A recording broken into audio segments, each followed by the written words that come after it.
Hi, and welcome.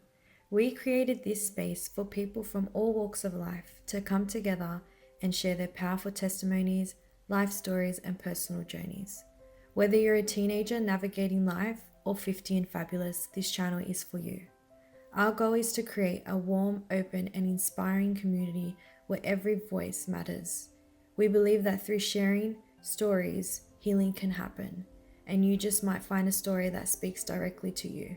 So sit back, relax, and connect with our amazing guests. We're so glad to have you here. Enjoy! Hi guys, welcome back to Sarah is a Blogger. Today we have Qiana with us. Hi Qiana, Hi. how are you? Good, how are you? Thank you for joining us. Yes. All right, so let's kick it off. Tell us a little bit about yourself. Okay, well, my name is Qiana, if you didn't already know. I'm 21. I currently work full-time as a guest services team leader at the largest hotel in Australia. I dropped out of uni last year to pursue my career in the hotel industry full-time, but I do want to work in government eventually. I'm a pastor's kid. She's a Uh, pastor's kid. I was about 9 or 10 when I got baptized and filled with the Holy Ghost. Okay. I love traveling as well. If I had $1 for every time someone asked me, when is your next trip? I would have, Literally, she's not lying. yep, Yeah, I would she's have not enough lying. money to fund another trip. So, yeah, and I've also this year been on a weight loss journey. So Oh, I nice. was diagnosed with PCOS a couple months back, and so I decided to just improve my diet altogether, and I've lost about 10 kilos Oh, so far. So, wow. yeah. Wow. All right, I'll just pause you there. So like how did you know that that was something that you were going through, and how did like that get diagnosed? Yes, so it's funny because they don't tell you this kind of thing in school, so you would have They really don't, no yeah. idea that this is even a thing, Yeah. um, that it, that girls can even get it when it affects 10% of girls in the world, Yeah. that's pretty common. Yeah, I just figured that I had a lot of symptoms, the common symptoms of PCOS. So I decided to go to the doctor. I just wanted to get checked, and I did a blood test as well that revealed that I had PCOS. Okay. So I what scared me into it was, yeah, I should stick to a strict diet. They said that you got to eat like a diabetic, which No. really sucks. It really, really does Yeah. suck. And I think also this is just funny. Like I heard that some of the medication can make you gain more weight, and I'm like, nah, I'm not taking that risk. Ain't no way. So I just decided to do a 180 my diet, and yeah, this it's all purely diet and Did you no find it like exercise. really hard to transition to eating whatever you want to eating certain foods? Yeah, I would say definitely. I had to really put myself on a strict diet. Like, of course, I'm still eating like chocolate and like still sweets, but I have to eat it in moderation, as opposed to the amount that I was consuming pretty much almost every day. So I've learned to enjoy the foods that I'm making. I'm trying to save money by making more foods at home, Yeah. eating what my mom cooks. But yeah, just basically just eating less of what I was eating and just eating healthier basically as well. And were you like experiencing like mood swings? But like what triggered you to be like, oh my God, I gotta get myself checked out? Yeah, I think definitely also I didn't have my period for like 6 months. Oh, okay. So, That's definitely a sign. so I'm like, okay, yeah, I think it's definitely time that I get that checked. Yeah. And I'm glad that I did, because now I can live better. I Yeah. can take care of my health Yeah, more. for And sure. this year is the year of self-care. So I'm very happy that I can finally motivate myself to do that Yeah. I've been wanting to do for a long time. Yeah. But yeah.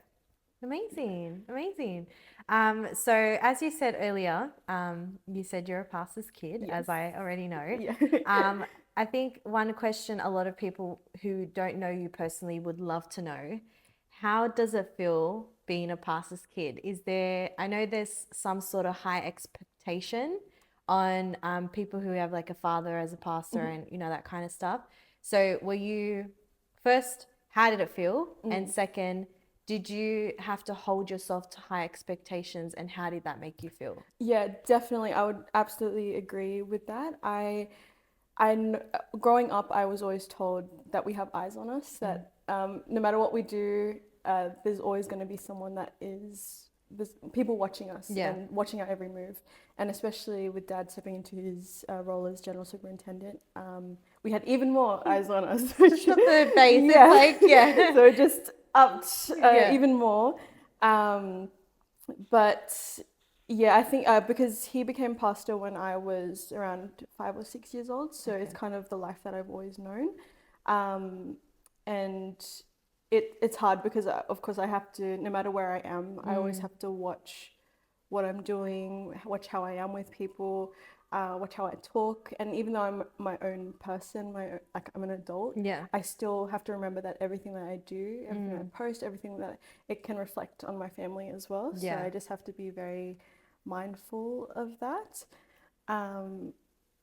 But yeah, there's a lot of challenges that come with that. An observation that I've made as well is that people, when I meet new people, I don't like to say that I'm anything. I just like to meet people, like, I guess, Yeah. Do you organically. find people would treat you different? Oh, absolutely. Yeah, definitely. I was like, it's something that I've struggled with growing up. That's why whenever I meet people, I never, yeah, like I said, I never do that. And I see the way that they treat me differently. I see that people can be a bit more authentic with me, Yeah. and I can be more myself without having that label attached to me. And it's really funny because my friends are the ones who are usually saying, hey, you know that's General Superintendent's daughter, you know that's They're Pastor loud Stan's and daughter. proud. And I'm like, you didn't have to tell them that. Yeah. So I also, like, and it's funny as well, there'll be some people that will be like, I didn't know for months that you were like Pastor Stan's daughter. And I'm like, yeah, cool, great, that's actually better for me. That's what I was going for. Don't change. Yeah, so that's definitely one of my biggest struggles and observations that I've made growing up. Yeah. But yeah, I've learned to just get used to it, and of course the real ones will be will be there for me. They'll know who I am. They won't Yeah. treat me differently based Yeah. off of, And I could just imagine how like overwhelming, not even just like people knowing who you are, like overwhelming in a way like, oh, I can't do this and I can't do that. And like you not feeling, yes, you're your own person, but still not feeling your own person. Yeah. And I've seen obviously recently you've just blossomed and you've become this like Thank you. crazy cool travel girl, and I love it. How like did it take you a while to get comfortable with like just doing you, or did you just feel like it came naturally? I think it did take a while because, of course, I wasn't allowed to do a lot of things, obviously, because my parents, until I was 18, but since I turned 18, my parents have just completely loosened up on me. They support a lot of my decisions that I make. And I appreciate that a lot from them. I just, yeah, definitely, it was a lot more strict in high school. I couldn't really do much of what I enjoyed or like wanted to do. And I felt like I was missing out because my friends were doing things. Yeah. But in hindsight, I'm pretty grateful for that because I can enjoy things that I do now. Yeah. Even though I couldn't do it back then, I can enjoy them more now. Yeah. Yeah. So. And when you were like back in school and everyone else was like doing stuff, did you ever like blame God that you didn't have that freedom? Like obviously now I understand, like you see it and you're like, oh my goodness, it's so protection. Like that was amazing. And we always understand when we're older, but in that time, did you ever be like, oh God, like why am I like this and stuff? Yeah. I think so. I think I probably couldn't really pinpoint right now when I did that, but I do know that I would have had that feeling at one point. Yeah, like just because I remember begging to go places. Oh, can I go here, please? Please let me. But and then sometimes I'd be in my room like, oh, like dang, I'm just crying. Like, why couldn't I go? I'm so sad. Yeah. But yeah, I have that freedom now. But I understand the strictness that they had on me was for protection, of course. So, yeah. So I understand that one of your struggles was being a pastor's kid. Was there anything else that you've gone through, just in general, not even being a part, like let's even take that out of there. I know you as Qiana, and that's how I knew you from the beginning. Is there anything you have struggled in life and how you dealt with it to like maybe someone else may be going through the same thing? Is there anything that you've struggled with and, you know, thought there was no escape or whatever it is, and how you dealt with that? Yeah, I think definitely when I was little, only up until recently I didn't know that this had such an effect on me. When I was younger, I got bullied in primary school. It was like every day for almost a year, and it was because of my beliefs and because I didn't follow like the Catholic tradition. I didn't do the sign of the cross or the Hail Mary because obviously that's not what we believe. So I just was respectful and just refrained from doing so. I didn't judge anyone for doing that. I didn't tell people not to do that. I was a decision I made for myself, and that my dad encouraged me. You shouldn't do that. Yeah. And then so I just did that. But of course, that just resulted in me getting bullied. Even my teachers were like, "Why aren't you doing it too?" Yeah. So instead of defending me, they were like, "But he's kind of right though. Like, Yeah. why aren't you doing it?" And I'm like, am I like, do I have to? Like, I don't believe in that. And even though it hurt me, and he would also bully me based on my appearance as well. So just basically anything He could to find. to get a reaction out of me, and it did work. I mean, I did cry, go home crying every day. But what I didn't realize to this day was that even though I've like pushed those words aside, I didn't realize that because my friends were there, that I felt more hurt that they didn't stand up for me, Yeah. and that they weren't there to defend me. I just felt really alone, and I appreciate my parents so much because they were the ones who would come to the school, go up to the principal and be like, "Why are you letting this happen? Why is this happening?" And yeah, it was definitely something that I think helped build my character. It helped me develop the, I guess, the ability to kind of block out negativity, and like if people judge me or say something about me, I would just be like, okay, those are just words. They're not gonna hurt me. I've already been through that, and it doesn't speak to who I am as a person. As long as 100%. I know me, as long as the people I care about know me, as long as God knows me, that's all that I care about. That's all I think about. That's all I want to be in my life. Yeah, and I can definitely relate to that because I was bullied literally from year 3 up until year 9. Oh my gosh. And when I was like, especially around like year 4, 5, 6, my mom didn't let me wax or shave until I was 16. So I me so being get that. a Lebanese Arab, I am hairy. I ain't gonna lie. I feel you on that. And I used to beg my mom, oh, hey, can you like do my legs? Like wax my legs. I won't even shave. Yeah.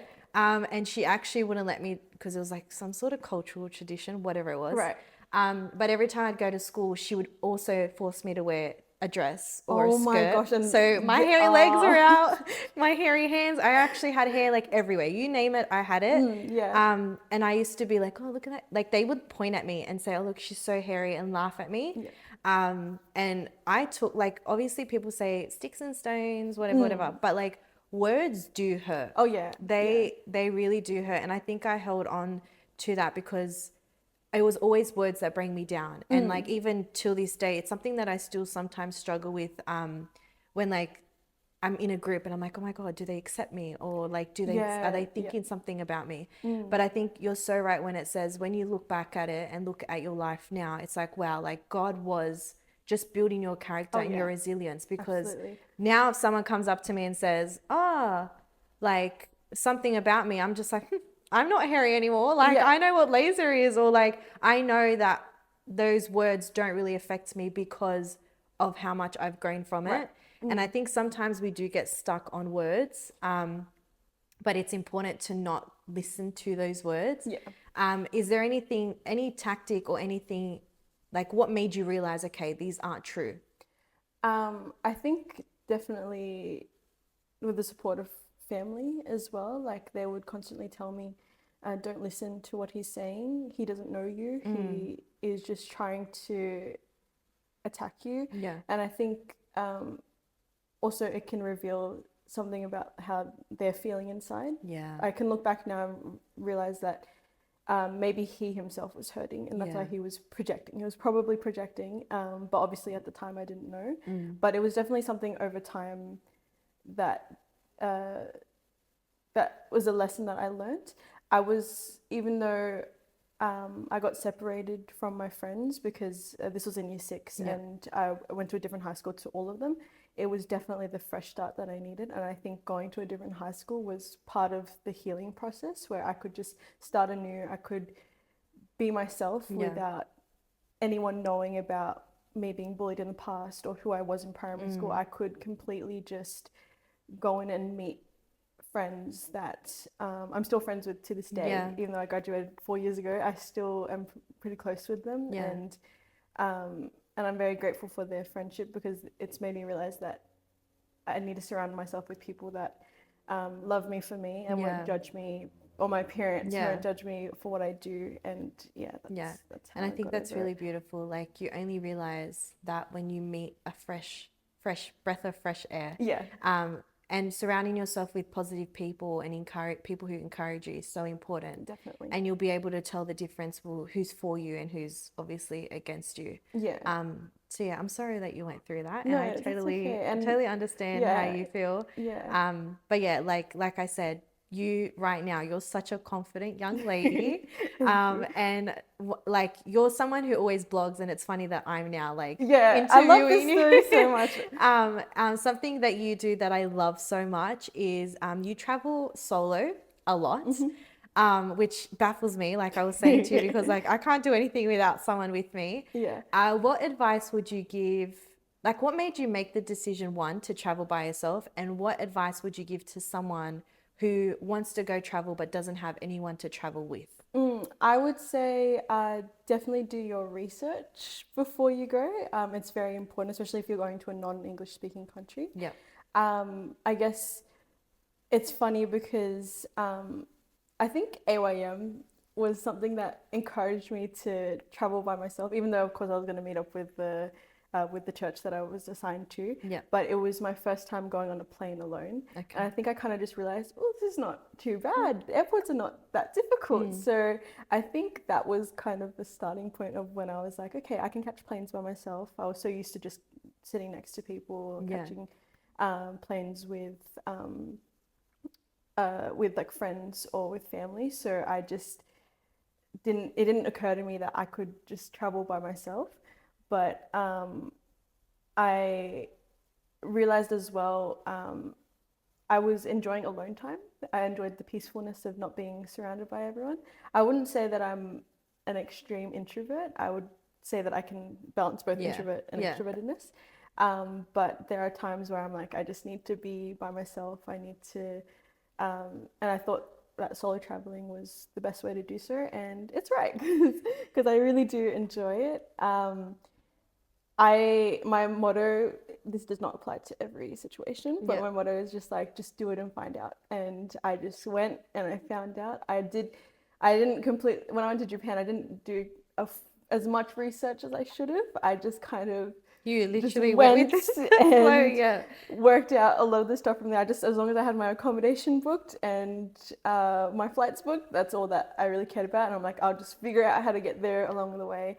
I did hop on a lot of wrong trains, but the good thing is there was a lot of people to help. A lot of people around. Don't be afraid to ask someone for help. I think I understand people who are scared to approach others for help, but honestly, they're not going to judge you for asking.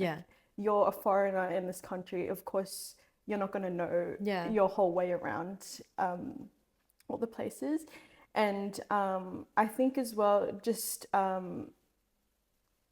I think forget that you're by yourself. Just take in all the surroundings around you. Just I guess focus on what you want to do, and the fact that you're in another country, or the fact that you're somewhere else, like that was kind of the thing that really got to me. I'm like, wow. But I understand it's scary, especially if you don't know any of the language, because it is scary, especially when you might be lost or you feel like there's no way, but there's always going to be someone to help you.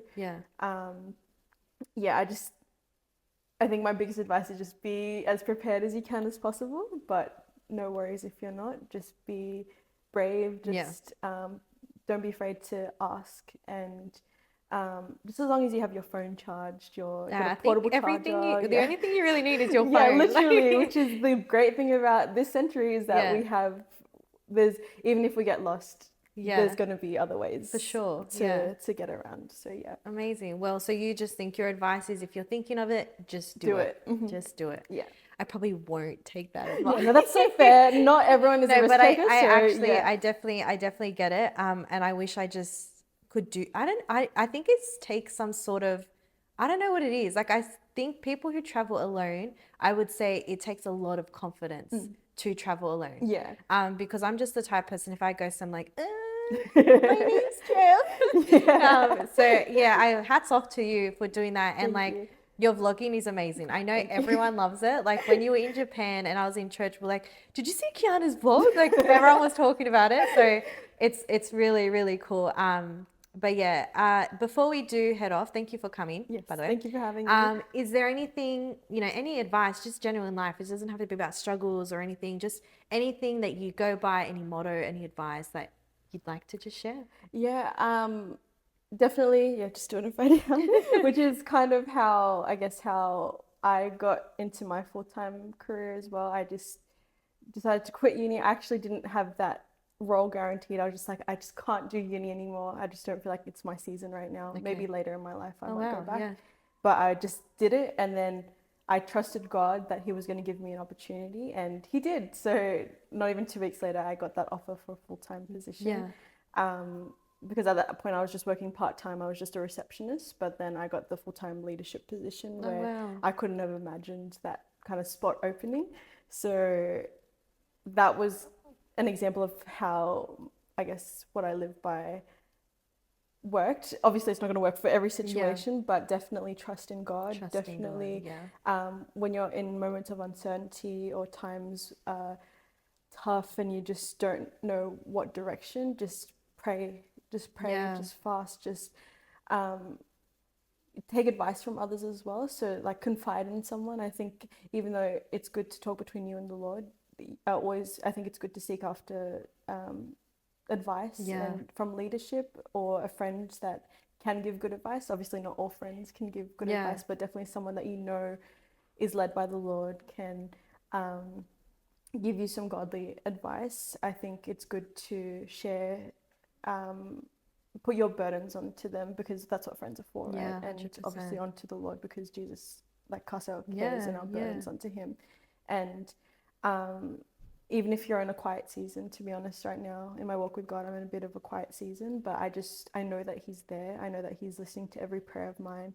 And He's giving me strength in this patience. A lot of people pray for patience, but we can't pray for patience. We can patience has to come out of our own 100%. And I think will. a lot of people do that. They go, oh, show me to be gentle and show me to be patient. And then like someone comes in front of you, cuts you off at the road, and you're like swearing and going crazy. And it's like, oh, I get it. This is how you show me. Yeah. Yes. And that, of course, it's a decision of your own, out of your own heart, I guess. And God can give you the strength to have patience, but He's not just going to give you patience. It just has to be from you. Yeah. But I just that would be my advice to. Amazing. That's actually really good advice. Thank you. Well, we're going to end it here. But thank you, Qiana, for joining. Yes, thank you so much for having and we'll me. catch you guys later. See ya. Bye.